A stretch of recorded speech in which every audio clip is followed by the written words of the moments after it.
y nos cuentas quién eres. ¿Eres soltero, eres casado? ¿De dónde eres? ¿Dónde naciste? ¿Dónde vives? 4 cosas de ti. Bueno, en primer lugar, pastor, muchas gracias por la invitación. La verdad es que ha sido un placer y un privilegio estar aquí con ustedes hoy por la mañana. Como el pastor estaba diciendo, me llamo Dominique Hernández. Vine ayer de Los Ángeles. Yo vivo ahora en Los Ángeles, pero mi familia es de Puerto Rico. Se nota un poquito en el acento, seguro. Me casé con una mexicana, así que nosotros tenemos una familia muy diversa como esta familia aquí, esta familia de la iglesia. Soy profesor de Antiguo Testamento e idiomas semíticos en una universidad en California que se llama Biola. Yo soy miembro de la facultad de Talbot, que es la facultad de teología de la universidad, y dirijo el programa hispano allá. Estoy casado con Gaby, tenemos 22 años de casado. Tenemos 2 hijos. Yair es nuestro hijo, tiene 14 años, y Yael, nuestra hija, que tiene 8 años. Y ella manda. Muy bien. Sí. No es cierto eso. ¿Qué voy a decir? No vine a mentir. Como recordáis, os dije que él os estaría acompañando y predicando sobre el libro de Proverbios. Te has preparado, ¿no? Sobre Proverbios, ¿verdad? Sí, mañana por la noche. Mañana. Lo cierto, ¿recordáis, verdad que os dije eso? Pues era inexacto. Él es, como acabáis de escuchar, es profesor de Antiguo Testamento. Entonces, en su especialidad, él ha escrito algunos libros que versan sobre los libros poéticos. Y mañana por la noche el taller versará sobre Proverbios, pero hoy nos va a predicar desde el libro de Job, ¿vale? Esa es la inexactitud que yo mencioné. Ay, perdón. Va a estar compartiendo sobre el libro de Job. ¿Tenéis ganas de escuchar? ¿Sí? Pues bueno, no le quito más tiempo. Gracias, y luego pastor. podéis acercaros, saludarle y conocerle un poquito más. Oramos un momento y le dejo la palabra. Señor, muchas gracias por acompañar a Dominic en el viaje, por cuidarle, por el descanso que le has dado esta noche y también por todos los preparativos que él ha tenido para acompañarnos esta mañana y predicar tu palabra. Te pido que tu palabra sea lo que sea sembrado en nuestros corazones, que te podamos escuchar, que le des a él alegría, Señor, y tranquilidad, claridad a la hora de compartirla. Te lo pido en tu nombre. Amén. Amén. Gracias, pastor. Bueno, buenos días. Les invito a que abran su Biblia, por favor, al libro de Job. Libro de Job. Y debe de aparecer ahora una diapositiva con una foto de mi familia para que conozcan a mi familia. Ahí. Bueno, vamos a hablar primero entonces de lo que yo hago. Como les acabo de decir, soy profesor de Antiguo Testamento. Ese código QR le llevaría a mi página de web. Y ahí es donde está mi información de contacto por si quieren quedarse en contacto conmigo. Y ahí está mi esposa Gaby. Y en la siguiente diapositiva va a haber una foto de mi familia. No. Esta diapositiva, perdón. Ahí está. Ahí va. Chévere. No. Ahí. Vamos a volver para atrás. Una diapositiva. Ahí está. Entonces, les acabo de mencionar que soy profesor de Antiguo Testamento e idiomas semíticos. Este es el programa hispano que dirijo. Se llama Talbot en español. Talbot es la Facultad de Teología de la Universidad Biola. Y ahí, a través de escanear ese código QR, puede llegar a la página de web de Talbot en español. Ofrecemos 3 maestrías y un certificado, todo a nivel posgrado, totalmente en línea, totalmente en español, a un precio muy reducido, un precio muy accesible. Y ahí está mi familia en la siguiente diapositiva. Dominic, Gaby, Yair y Yael Hernández. Y ahí está Yair, mi esposa Gaby, Yael, y ahí estoy yo. Ese fue mi último cumpleaños, la de la izquierda, en la foto en la izquierda, cuando cumplí 26. ¿Por qué se ríen? ¿Por qué se ríen? Bueno, el libro de Job, estamos en el libro de Job, capítulo 9. Job, capítulo 9. Job, capítulo 9. Desde que podía recordar, ella había experimentado algún tipo de abuso. Su vida simplemente no era justa. ¿Qué había hecho ella para merecer nacer en una situación que le causaría tanto daño por miembros de su propia familia? ¿Qué había hecho ella para que otros se aprovecharan de ella desde una edad temprana? Tuvo su primer hijo a los 17 años. Incluso esto surgió de una situación de abuso. Y naturalmente por tener su primer hijo tan temprano, tuvo que dejar de estudiar, tuvo que dejar la escuela. Sin embargo, las cosas aparentemente tomaron un giro positivo cuando conoció a su primer amor, Sammy, su verdadero amor, Sammy. Junto con Sammy, su familia creció a 6 personas, ellos 2 y 4 hijos, pero cuando su hija menor tan solo tenía 6 meses, Sammy se enfermó gravemente y se encontró luchando por su vida a los 39 años. Ella se casó con Sammy mientras que él estaba enfermo y hospitalizado, y 2 días después de casarse con Sammy, el amor de su vida murió. Ella quedó viuda a los 25 años, con 4 hijos menores de 10 años. Años más tarde se volvería a casar solo para encontrarse en una relación abusiva. Trabajó duro durante esos años cuando sus hijos eran chiquitos para darles una mejor vida que la que tenía ella. A veces pasaba hambre para que sus hijos pudieran comer, y finalmente terminó la preparatoria y luego incluso fue a la universidad por unos cuantos años. Estaba decidida a que sus hijos terminaran la escuela, y por eso le causó tanto daño cuando algunos de sus hijos rechazaron la escuela a favor de las calles. Hasta el día de hoy, esta mujer siente el dolor de las decisiones de sus hijos. Esta mujer no es anónima, su nombre es Bertila Bernadette. De hecho, es más conocida por su apodo Chelo, pero yo la llamo lo que pues ya la llamo siempre la llamo mamá. Esta mujer es mi mamá, es mi madre. Bertila Bernadette Hernández Beliz. Esta mujer es mi madre. Y hay una diapositiva con una foto de mi madre con mi papá en 1984 por ahí. Recuerdo vívidamente una conversación que tuve con mi madre durante hace unos cuantos años, durante una de las conversaciones, cuando me estaba contando algunas de las dificultades que había enfrentado en su vida. Y en un momento en la conversación ella me miró y me dijo algo como: no sé por qué todo esto me pasó. Yo no hice nada malo. Ahora tiene que entender que no es que mi mamá estuviera diciendo que era una persona perfecta o que nunca había pecado. No estaba diciendo eso. Lo que estaba sugiriendo era que no estaba experimentando un sistema de retribución justa. O sea, ella no había hecho nada en su vida que hubiera podido causar el tipo de sufrimiento que tuvo que soportar. Eso es lo que estaba diciendo. La forma en que funcionaba el mundo era un enigma. No es que era perfecta, pero ¿qué había hecho ella para que toda esa calamidad cayera sobre ella? Eso es lo que estaba preguntando. La forma en que el mundo funcionaba también era un enigma para Job. ¿Qué había hecho él, Job, para que toda esa calamidad cayera sobre él? La respuesta es breve: nada. Job no había hecho nada. De hecho, Job nunca se da cuenta del por qué sufre, y por lo tanto no debemos de leer el libro de Job esperando que el Señor nos revele las razones por nuestro sufrimiento tampoco.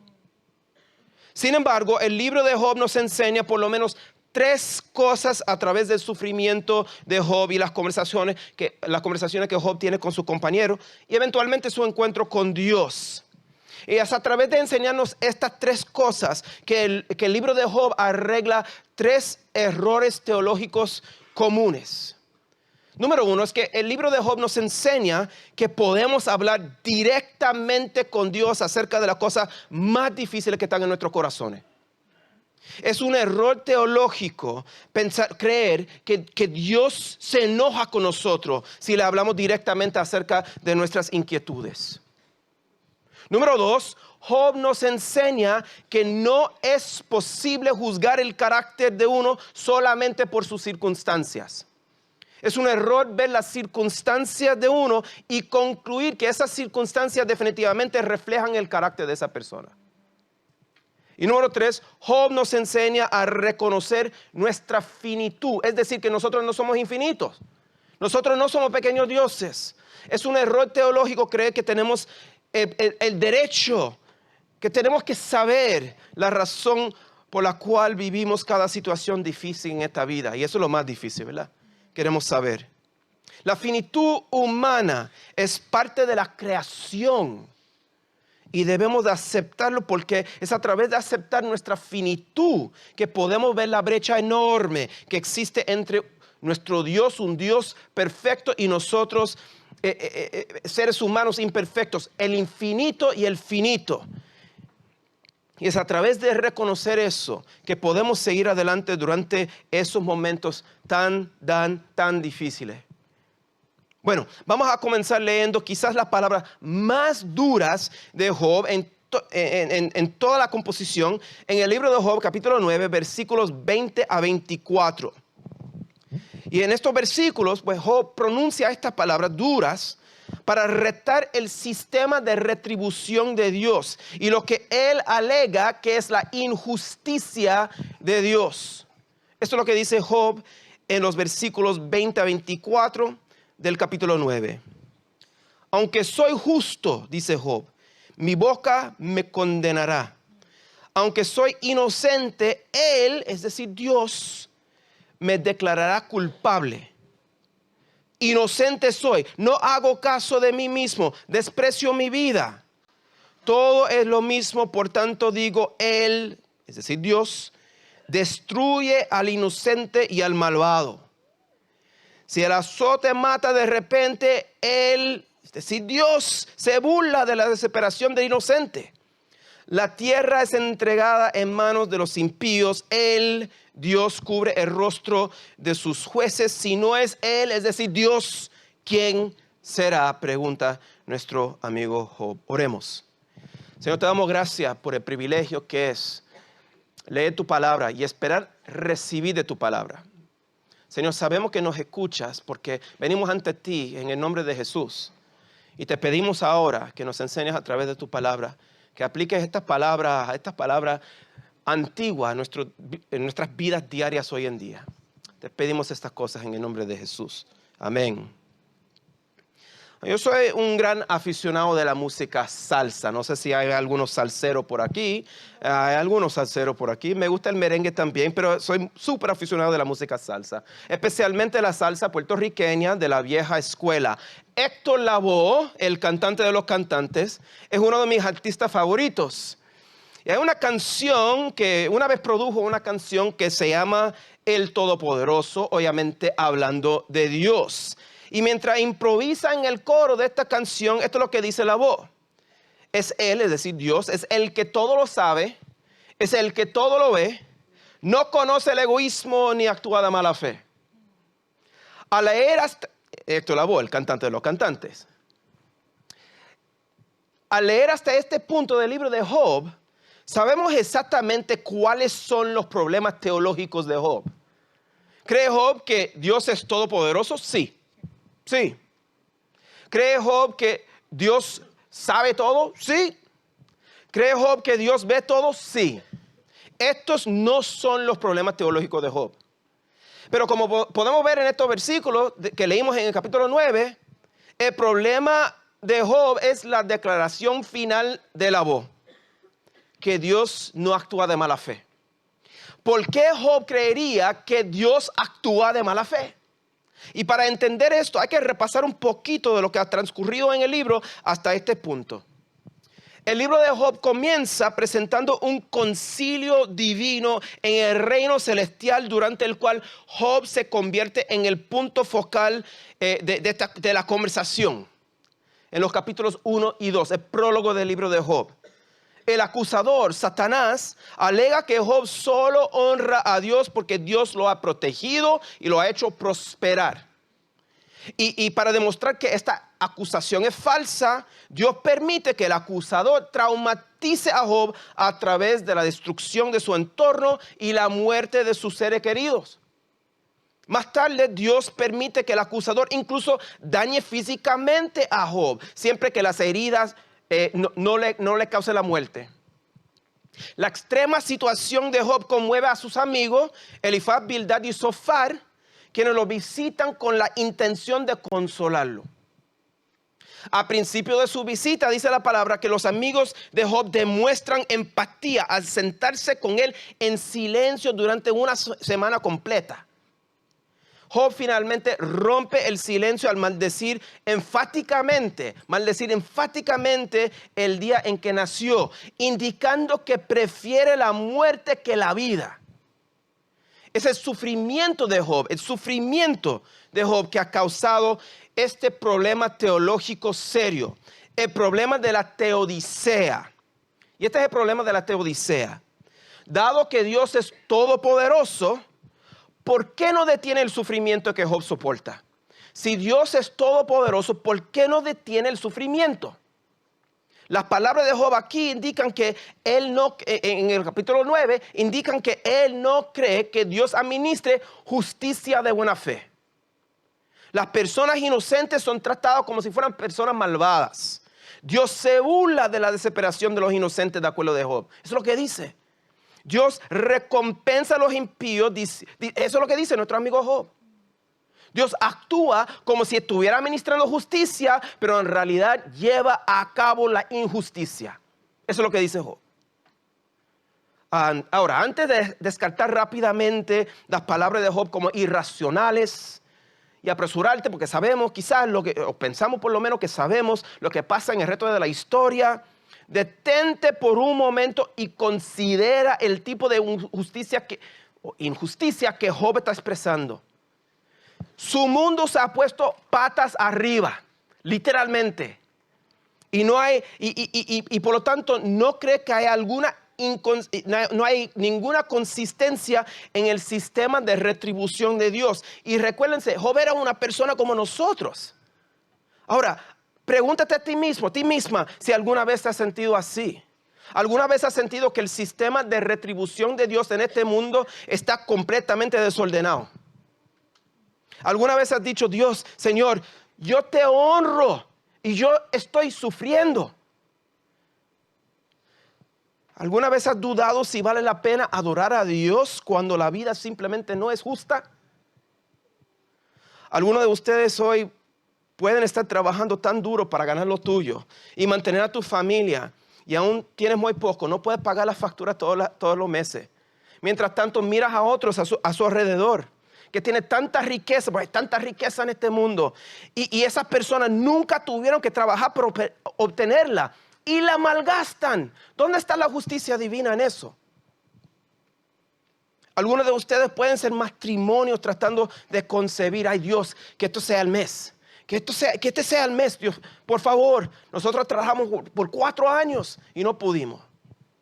Y simplemente no pudimos. Y simplemente no pueden ustedes si están tratados. Sin embargo, miran a su alrededor y hay tantos niños no valorados, nacidos en familias donde son maltratados. Hay tantas personas que pueden concebir y optan por abortar. ¿Dónde está la justicia divina en eso? Algunos de ustedes aquí pueden estar lidiando con problemas de salud y miran a aquellos a su alrededor que festejan y se meten todo tipo de cosas, drogas en su cuerpo como si nada. Y tú dices, Dios, quita este dolor, por favor. Dios, quita esta enfermedad. Dios, quiero estar presente en la boda de mi hijo, de mi hija. Dios, quiero conocer a mis nietos. Y Dios como que no te responde. ¿Dónde está la justicia divina en eso? ¿Has hecho este tipo de preguntas? O déjame plantearlo de otra manera. ¿Has sentido así? Porque a veces cuando queremos hacer este tipo de preguntas nos autocensuramos y no somos completamente abiertos y honestos con Dios. A veces tenemos la tendencia de pensar que este tipo de preguntas provoque alguna retribución divina o algo así. Pero esto es lo interesante del libro de Job, y esto es lo que vemos en el libro de Job, ¿verdad? Que Dios permite que Job haga este tipo de preguntas, estas preguntas provocadoras, y no lo fulmina con un rayo. Y a través de esto podemos ver que a Dios le importa mucho más tu honestidad, tu corazón. Le importa mucho más eso que tu teología ortodoxa. Es cuando somos completamente abiertos, honestos y vulnerables y en plena sumisión a Él, que Dios entonces nos tiene exactamente donde quiere y puede perfeccionar nuestra teología. Pero en resumen, vemos a través de las palabras de Job, en estos 5 versículos, que la primera cosa que Job nos enseña a través de su palabra es que podemos hablar directamente con Dios acerca de las cosas más difíciles que están en nuestros corazones. La segunda cosa que el libro de Job nos enseña es que no es posible juzgar el carácter de una persona solamente por sus circunstancias.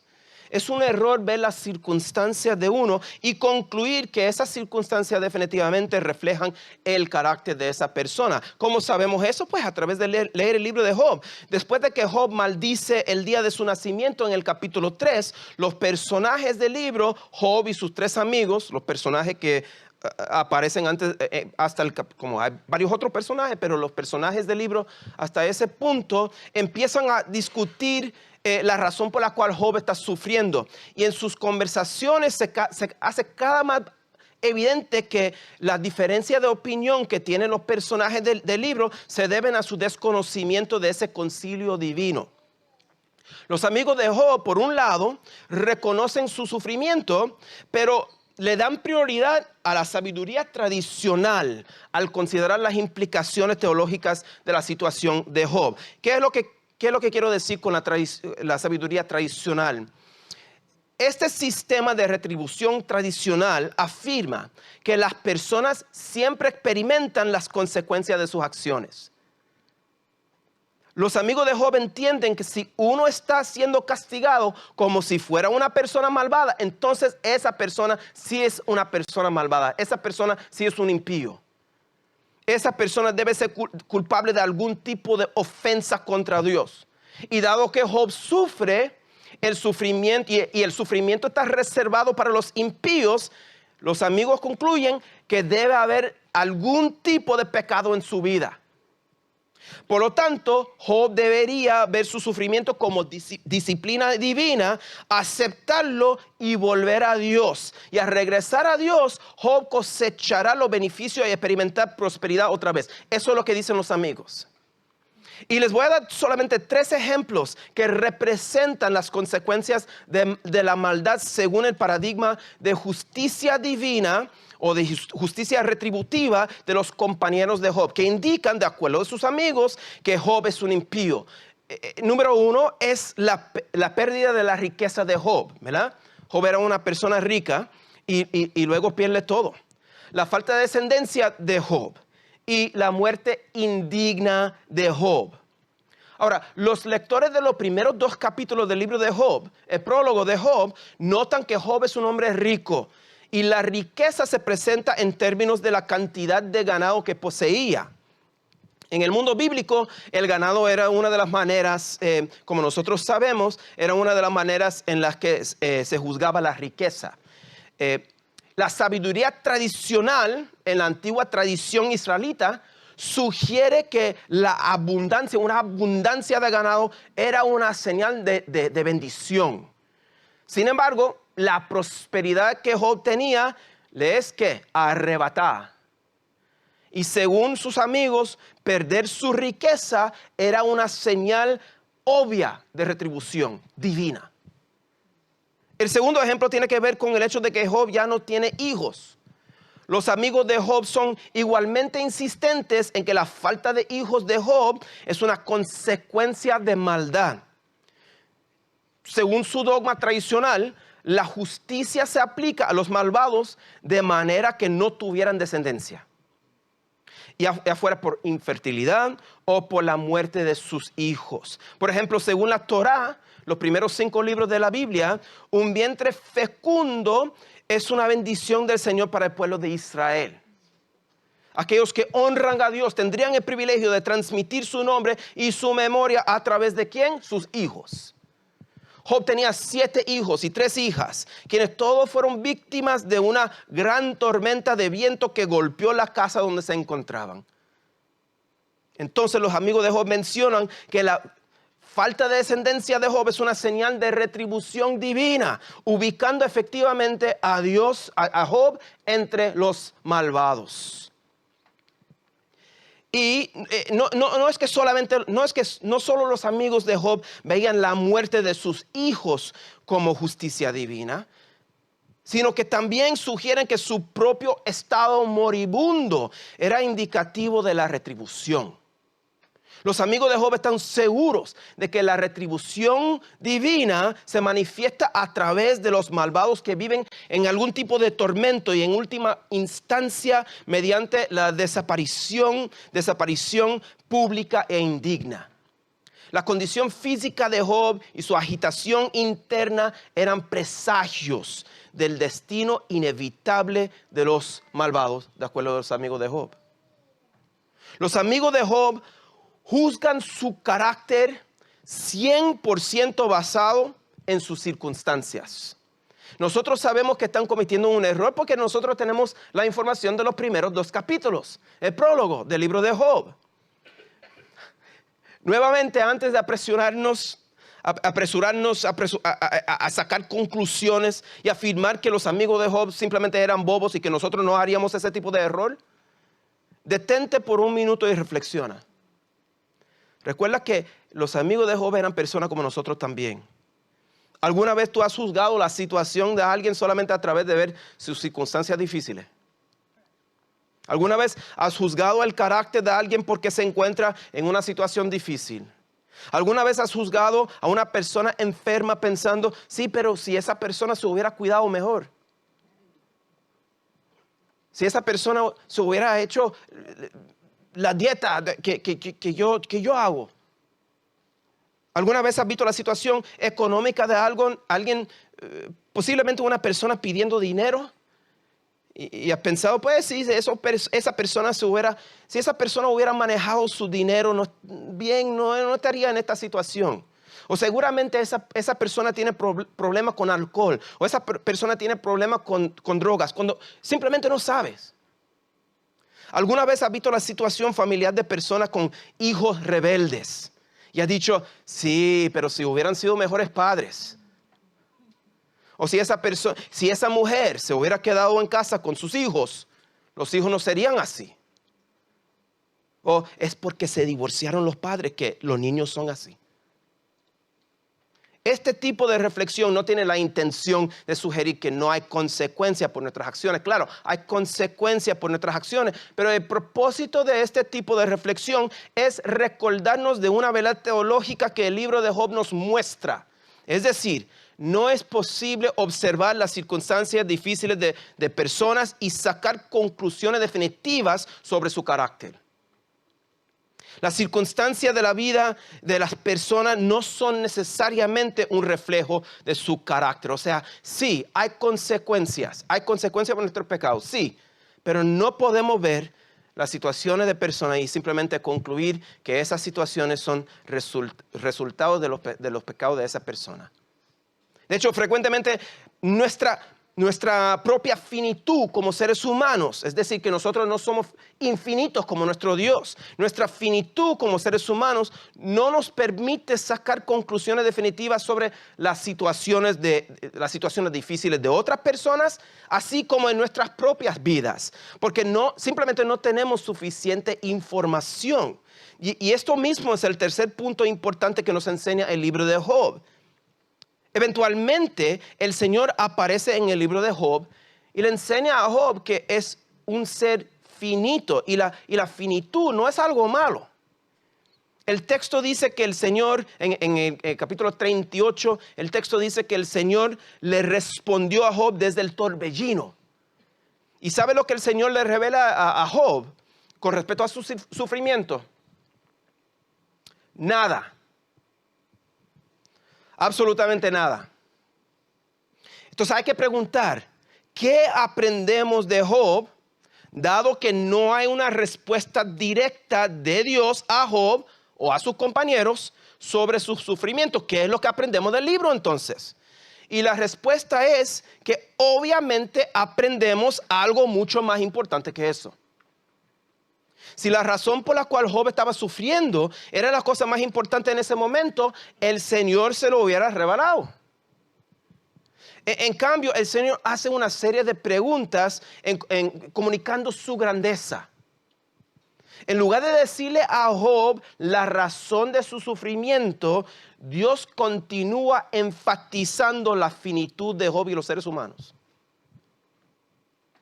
Job parece finalmente reconocer su finitud al admitir que habló sin suficiente conocimiento. Así, al final de los discursos en el torbellino, Job reconoce que la falta de información necesaria, él reconoce que faltaba la información necesaria para evaluar su propia situación. Y esta misión, la misión de su ignorancia por parte de Job, es un punto decisivo en el libro que conduce a la parte final, el epílogo del libro de Job. Ustedes pueden ver en la diapositiva los versículos 4 y 5 del capítulo 40 del libro de Job. Y esto es lo que dice Job. He aquí, yo soy insignificante, ¿qué puedo yo responderte? Mi mano pongo sobre la boca. Una vez he hablado y no responderé aún 2 veces y no añadiré más. En sus últimas palabras, como van a aparecer también en la diapositiva, en el capítulo 42, Job admite su falta de conocimiento. Eso es lo que dice. Por tanto, he declarado lo que no comprendía, cosas demasiado maravillosas para mí que yo no sabía. Una vez en la presencia del Señor, Job admite que él ha hablado sin comprensión divina. La aceptación de su ignorancia por parte de Job también es un reconocimiento de que su sufrimiento ha ocurrido por una razón no revelada. Y esto le parece una injusticia a Job. De hecho, nos parece una injusticia a nosotros. Pero la misión de Job de que le faltaba información también concede el hecho de que su sufrimiento no necesariamente se debía a la injusticia divina. Es humillante esto para Job y por lo tanto deja de hablar. Job nos enseña que reconocer nuestra finitud humana, reconocer que nosotros tenemos un límite de nuestro conocimiento es más importante que saber las razones por las cuales las cosas pasan en nuestras vidas. ¿Por qué es así? ¿Por qué es así? Nadie quiere que sea así. Pero ¿por qué es así? Permítanme, por favor, a sugerir que hay una semilla del evangelio en este punto. Reconocer la finitud humana facilita un reconocimiento del hecho de que nosotros hemos complicado la conexión con el infinito a través de nuestro pecado. Implica que nosotros no somos infinitos. Y ahora existe una brecha enorme entre un Dios perfecto e infinito y los seres humanos pecadores y finitos. Pero aquí viene la buena noticia, es a través de reconocer esa brecha que podemos también reconocer que en Jesús el infinito se unió al finito para cruzar esa brecha y resolver un problema que los seres humanos finitos nunca podían resolver. Y esas son buenas noticias. Que Jesús vino, murió e intercede por los seres humanos finitos que no pudieron y nunca podrán conectarse con el Dios infinito por su propia cuenta. Luego, tras la ascensión de Jesús, Dios el Espíritu Santo habita en los creyentes de una manera única, fortaleciéndonos para enfrentar momentos difíciles en la vida en los que nuestra finitud nos hace cuestionar si Dios realmente es justo o si Dios realmente nos ama. Los que están sufriendo aquí hoy saben que Jesús, el Dios hombre, el que cruzó esa brecha, también ha sufrido. Los que están aquí que son trabajadores pero no tienen suficiente, saben que el Señor Jesús, el Dios hombre, el que cruzó esa brecha entre el infinito y el finito, también ha sufrido. Los matrimonios que no pueden concebir saben que el Señor Jesús, el Dios hombre, de alguna manera puede identificarse con su dolor. Dios quiere que lo veamos a Él durante esos momentos difíciles, porque aceptar nuestra finitud nos hace buscar el infinito. Aceptar nuestra finitud nos hace buscar el infinito, el Dios hombre que cruza esa brecha entre el único Dios infinito y los seres humanos. Y es a través de aceptar nuestra finitud que podemos observar que nuestras evaluaciones de la justicia en situaciones contemporáneas también son siempre incompletas. A menudo carecemos del tipo de información que podría ayudarnos a evaluar de manera definitiva las razones por las cuales Dios permitiría que las situaciones difíciles ocurran en nuestras vidas. Y eso aprendemos a través de esta manzana. Ahora es posible que digas, hermano, ¿cómo es que aprendemos ese tipo de cosas a través de una manzana? Bueno, permítame por favor explicarles. Una de las cosas que nosotros vemos en las redes sociales, uno de los positivos podemos decir de las redes sociales, es que los usuarios de las redes sociales, nosotros, tenemos la tendencia de compartir todas las bendiciones en nuestras vidas.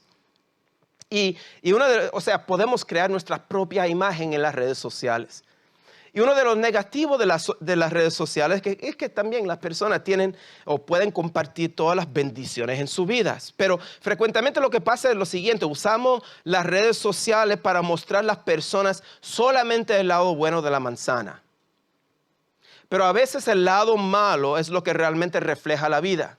Les comparto mi experiencia. Ustedes acaban de ver una foto de mi familia hace como media hora. Sacamos esa foto durante los 3 minutos de ese día que todos estábamos llevándonos bien. No, pero en serio. Se ríen porque entienden. Todos sabemos que es posible proyectar una imagen de la vida que solo representa una parte de la realidad. Así es. Pero ¿alguna vez has considerado que a veces cuando se trata de tu vida solo estás viendo el lado feo de la manzana? El lado mordido de la manzana. Dios en realidad está viendo el lado bonito de la manzana y no revela lo que está haciendo. No revela sus propósitos detrás de lo que está haciendo. Aunque esto pueda parecer una injusticia, esto pueda parecer un capricho divino, el libro de Job nos recuerda que las percepciones humanas de injusticia divina siempre implican una medida de finitud humana en acción. Si solo te enfocas en el lado mordido de la manzana, no podrás considerar que pueda haber un lado brillante de la manzana, un lado bonito de la manzana. Job nos enseña que la finitud no es algo malo. Es un error teológico. Cree que tenemos que tener la razón por la cual vivimos cada situación difícil en esta vida. ¿Recuerdan a mi madre Chelo? Bertila. Sí, ella. Hay algo más sobre su vida que no les he contado. Hace aproximadamente 17 años, mi mamá comenzó a sufrir una enfermedad extraña que le hizo perder la capacidad de caminar. A causa de este problema de salud, mi madre estaba hospitalizada durante varios meses y como resultado de esto perdió su trabajo. Todavía los médicos no saben lo que le pasó. Le tomó varios meses para recuperar la capacidad de caminar después de haber estado en el hospital por tanto tiempo.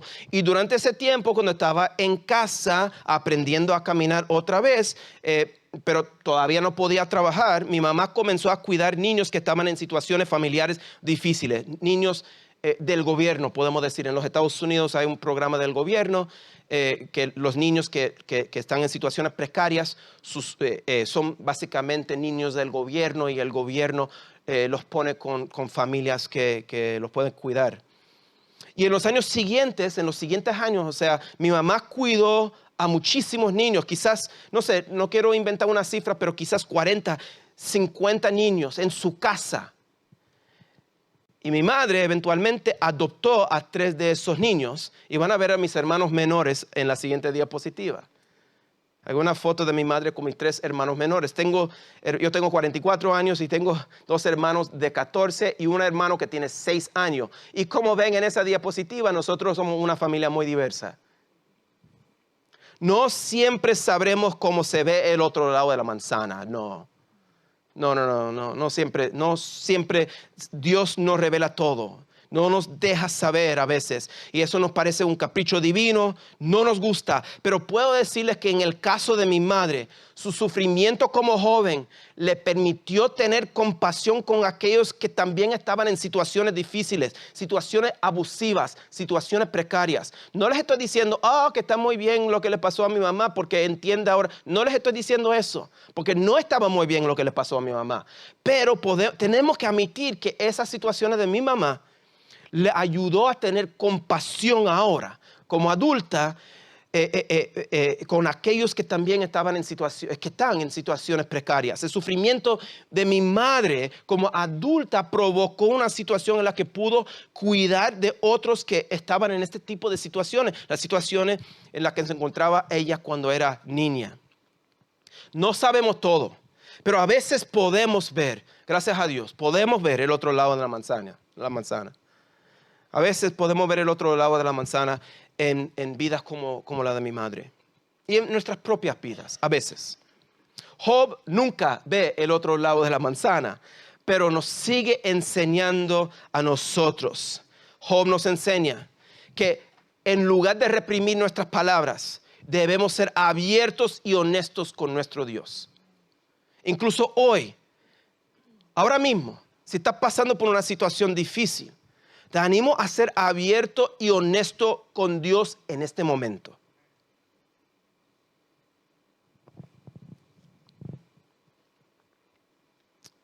Job nos enseña que no es realmente posible juzgar a las personas exclusivamente por sus circunstancias. E incluso si pensamos que estamos ayudando, podemos hacerle daño a nuestros amigos y a nuestros familiares, a imponer nuestra teología sobre ellos en momentos de estrés.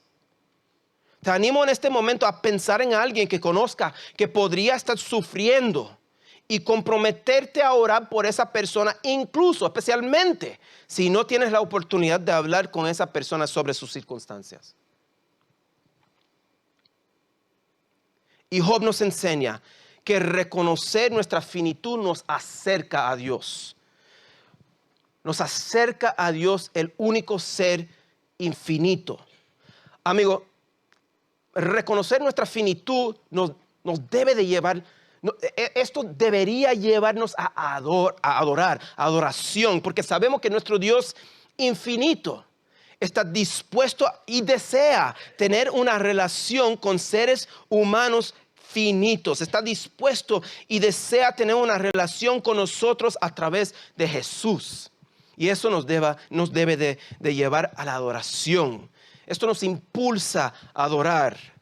Entonces, a cerrar este servicio, vamos a tomar la Santa Cena, ¿correcto? A cerrar este servicio, vamos a honrar a nuestro Dios con una actitud de adoración y reconocimiento de quiénes somos ante nuestro Dios asombroso. Oremos.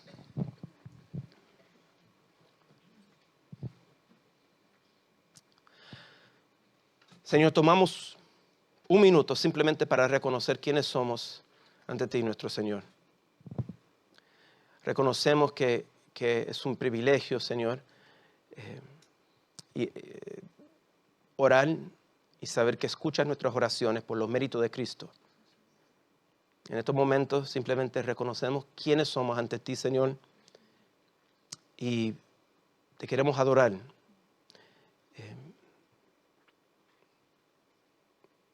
Señor, te pedimos que apliques la palabra a la vida de tu iglesia aquí, que hagas una obra increíble a través de ellos y que tú tomes la gloria. Oramos en el nombre de Jesús. Amén.